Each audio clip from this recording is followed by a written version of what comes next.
Hi guys, welcome to the Channel of Love Book Club. Okay, we're on chapter 13. I think we're just about to find out who Nicolas Flamel is. The name of this chapter, Nicolas Flamel. Quick recap. The mirror of Erzed had been moved. Dumbledore has moved the mirror and said to Harry, well, he's advised him, don't go looking for it. Again, please. Okay. Nicolas Flamel. Dumbledore had convinced Harry not to go looking for the mirror of Erzed again, and for the rest of the Christmas holidays the invisibility cloak stayed folded at the bottom of his trunk. Harry wished he could forget what he'd seen in the mirror as easily, but he couldn't. He started having nightmares. Over and over again, he dreamed about his parents disappearing in a flash of green light, while a high voice cackled with laughter.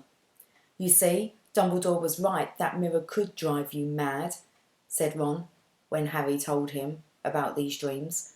Hermione, who had came back the day before term started, took a different view of things.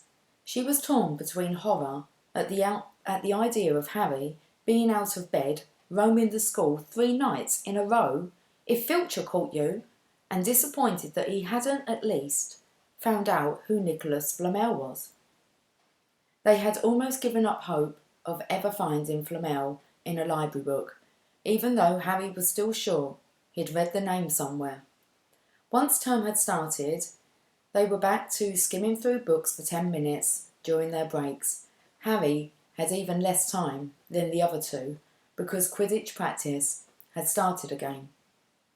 Wood was working the team harder than ever. Even the endless rain that had replaced the snow couldn't dampen his spirits. The Weasleys complained that Wood was becoming a fanatic, but Harry was on Wood's side. If they won their next match against Hufflepuff, they would overtake Slytherin in the House Championship for the first time in 7 years. Quite apart from wanting to win, Harry found that he had fewer nightmares when he was tired out after training. Then, during one particular wet and muddy practice session, Wood gave the team a bit of bad news. He just got very angry with the Weasleys, who kept dive-bombing each other and pretending to fall off their brooms. "Will you stop messing around?" he yelled. "That's exactly the sort of thing that'll lose us the match. Snape's refereeing this time, and he'll be looking for any excuse to knock points off Gryffindor." George Weasley really did fall off his broom at these words. "Snape's refereeing?" he spluttered through a mouthful of mud. "When's he ever refereed a Quidditch match? He's not going to be fair if we might overtake Slytherin." The rest of the team landed next to George to complain too. "It's not my fault," said Wood. "We've just got to make sure we play a clean game, so Snape hasn't got any excuse to pick on us." Which was all very well, thought Harry, but he had another reason for not wanting Snape near him while he was playing Quidditch. The rest of the team hung back to talk to each other as usual at the end of practice, but Harry headed straight back to the Gryffindor common room, where he found Ron and Hermione playing chess. Chess was the only thing Hermione ever lost at, something Harry and Ron thought was very good for her. "Don't talk to me for a moment," said Ron, when Harry sat down next to him. "I need to concentrate." He caught sight of Harry's face. "What's the matter with you? You look terrible." Speaking quietly, so that no one else would hear, Harry told the other two about Snape's sudden, sinister desire to be a Quidditch referee. "Don't play," said Hermione at once. "Say you're ill," said Ron. "Pretend you broke your leg," Hermione suggested. "Really break your leg," said Ron. "I can't," said Harry. "There isn't a reserve seeker. If I back out, Gryffindor can't play at all." At that moment, Neville toppled into the common room. How he had managed to climb through the portrait hole was anyone's guess, because his legs had been stuck together with what they recognised at once as being the leg locker curse. He must have had to bunny hop all the way up to Gryffindor Tower. Everyone fell about laughing except Hermione, who leapt up and performed the counter-curse. Neville's legs sprang apart, and he got to his feet trembling. "What happened?" Hermione asked him, leading him over to sit with Harry and Ron. "Malfoy," said Neville shakily. "I met him outside the library. He said he was looking for someone to practice that on." "Go to Professor McGonagall," Hermione urged Neville. "Report him." Neville shook his head. "I don't want more trouble," he mumbled. "You've got to stand up to him, Neville," said Ron. He's used to walking all over people, but that's no reason to lie down in front of him and make it easier. "There's no need to tell me I'm not brave enough to be in Gryffindor. Malfoy's already done that," Neville choked. Harry felt in his pocket of his robes and pulled out a chocolate frog, the very last one from the box Hermione had given him for Christmas. He gave it to Neville, who looked as though he might cry. "You're worth 12 of Malfoy," Harry said. "The Sorting Hat chose you for Gryffindor, didn't it? And where's Malfoy? In stinking Slytherin." Neville's lips twitched in a weak smile as he unwrapped the frog. "Thanks, Harry. I think I'll go to bed. Do you want the card? You collect them, don't you?" As Neville walked away, Harry looked at the famous wizard card. "Dumbledore again," he said. "He was the first one I ever—" He gasped. He stared at the back of the card. Then he looked up at Ron and Hermione. "I found him," he whispered. "I found Flamel. I told you I'd read the name somewhere before. I read it on the train coming here. Listen to this. Professor Dumbledore is particularly famous for his defeat of the dark wizard Grindelwald in 1945, for the discovery of the 12 uses of dragon's blood, and his work on alchemy with his partner Nicolas Flamel." Hermione jumped to her feet. She hadn't looked so excited since they got back the marks for their very first piece of homework. "Stay there," she said, and she sprinted up the stairs to the girls' dormitories. Harry and Ron barely had time to exchange mystified looks before she was dashing back, an enormous old book in her arms. "I never thought to look in here," she whispered excitedly. "I got this out of the library weeks ago for a bit of light reading." "Light?" said Ron, but Hermione told him to be quiet until she'd looked something up, and started flicking frantically through the pages, muttering to herself. At last she found what she was looking for. "I knew it! I knew it!" "Are we allowed to speak yet?" said Ron grumpily. Hermione ignored him. "Nicolas Flamel," she whispered dramatically, "is the only known maker of the Philosopher's Stone." This didn't have quite the effect she expected. "The what?" said Harry and Ron. "Oh, honestly, don't you two read? Look, read that there." She pushed the book towards them, and Harry and Ron read. "The ancient study of alchemy is concerned with making the Philosopher's Stone, a legendary substance with astonishing powers. The stone will transform any metal into pure gold. It also produces the elixir of life, which will make the drinker immortal. There have been many reports of the Philosopher's Stone over the centuries, but the only stone currently in existence belongs to Mr. Nicolas Flamel, the noted alchemist and opera lover. Mr. Flamel, who celebrated his 665th birthday last year, enjoys a quiet life in Devon with his wife, Perenelle, 658. "See," said Hermione, when Harry and Ron had finished. "The dog must be guarding Flamel's Philosopher's Stone. I bet he asked Dumbledore to keep it safe for him, because they're friends, and he knew someone was after it. That's why he wanted the stone moved out of Gringotts."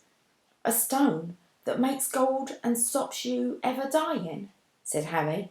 "No wonder Snape's after it. Anyone would want it. And no wonder we couldn't find Flamel in that study of recent developments in wizardry," said Ron. He's not exactly recent if he's 665, is he?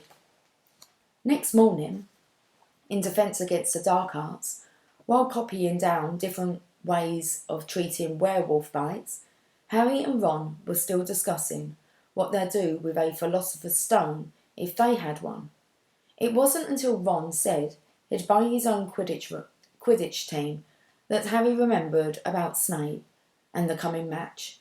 "I'm going to play," he told Ron and Hermione. "If I don't, all the Slytherins will think I'm just too scared to face Snape. I'll show them. It'll really wipe the smiles off their faces if we win." "Just as long as we're not wiping you off of the pitch," said Hermione. As the match drew nearer, however, Harry became more and more nervous. Whatever he told Ron and As the match drew nearer, however, Harry became more and more nervous, whatever he told Ron and Hermione. The rest of the team weren't too calm either. The idea of overtaking Slytherin in the House Championship was wonderful. No one had done it for nearly 7 years. But would they be allowed to with such a biased referee? Harry didn't know whether he was imagining it or not, but he seemed to keep running into Snape wherever he went. At times he even wondered whether Snape was following him, trying to catch him on his own. Potions lessons were turning into a sort of weekly torture. Snape was so horrible to Harry.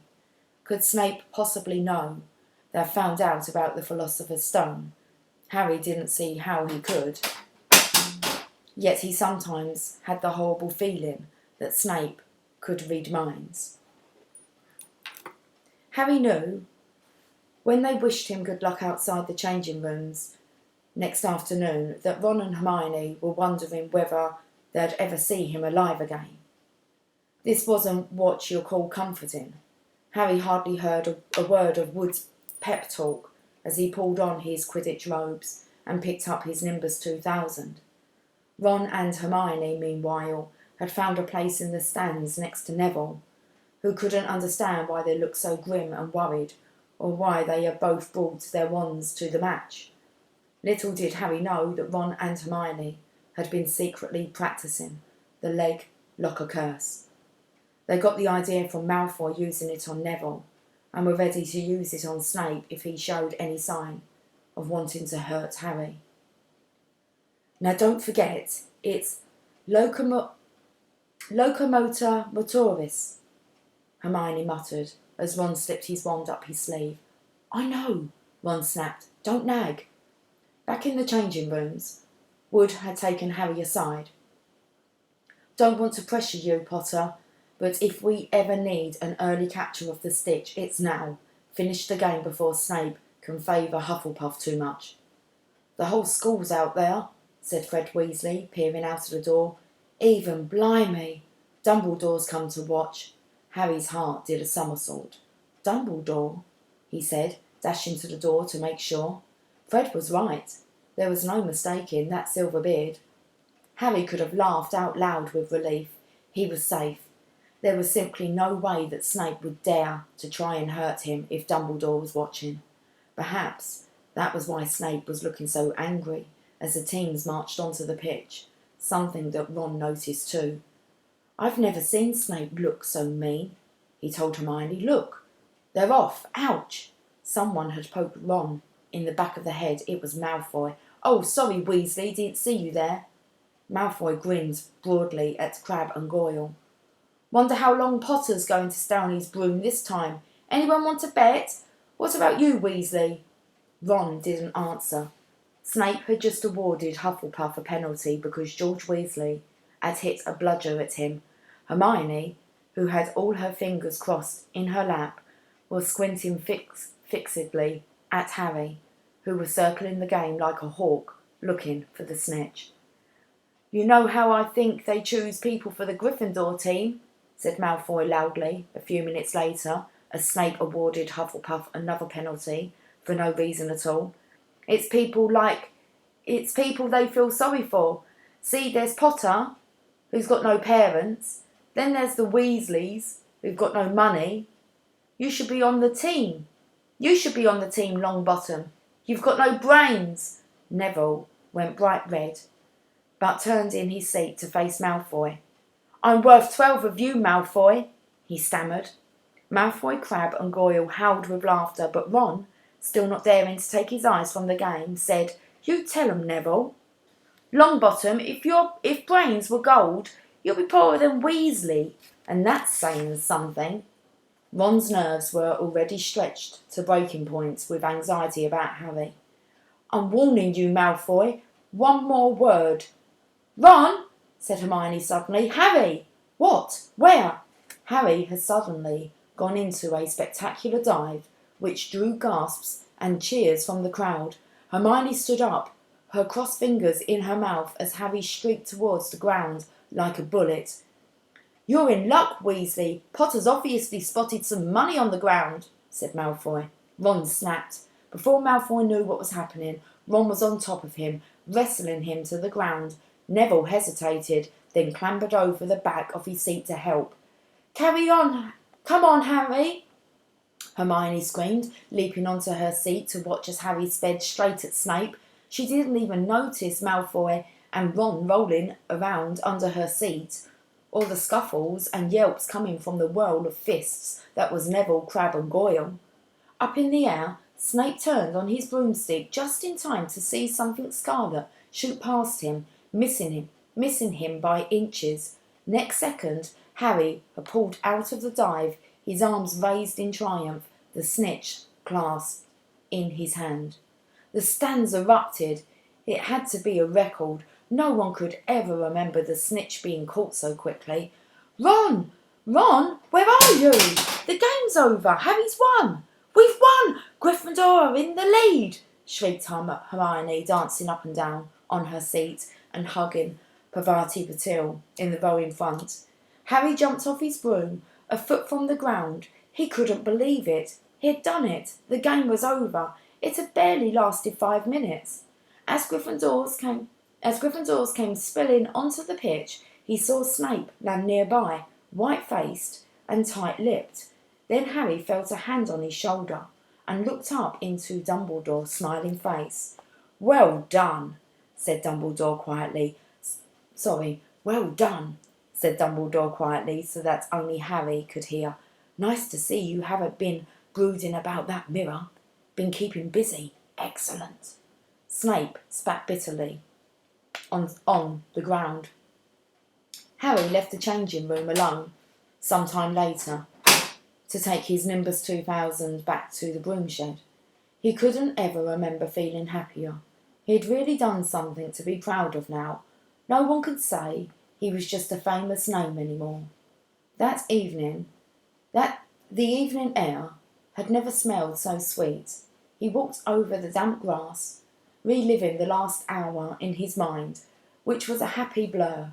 Gryffindors running to lift him onto their shoulders, Ron and Hermione in the distance jumping up and down, Ron cheering through a heavy nosebleed.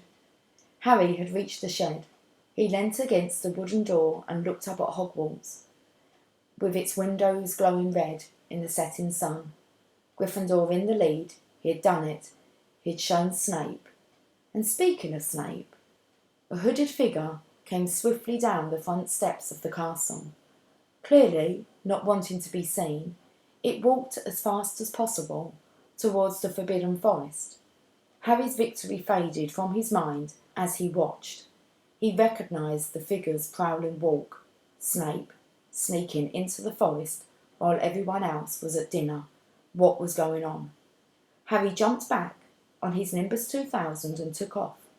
Gliding silently over the castle, he saw Snape enter the forest at a run. He followed. The trees were so thick he couldn't see where Snape had gone. He flew in circles, lower and lower, brushing the top branches of the trees until he heard voices.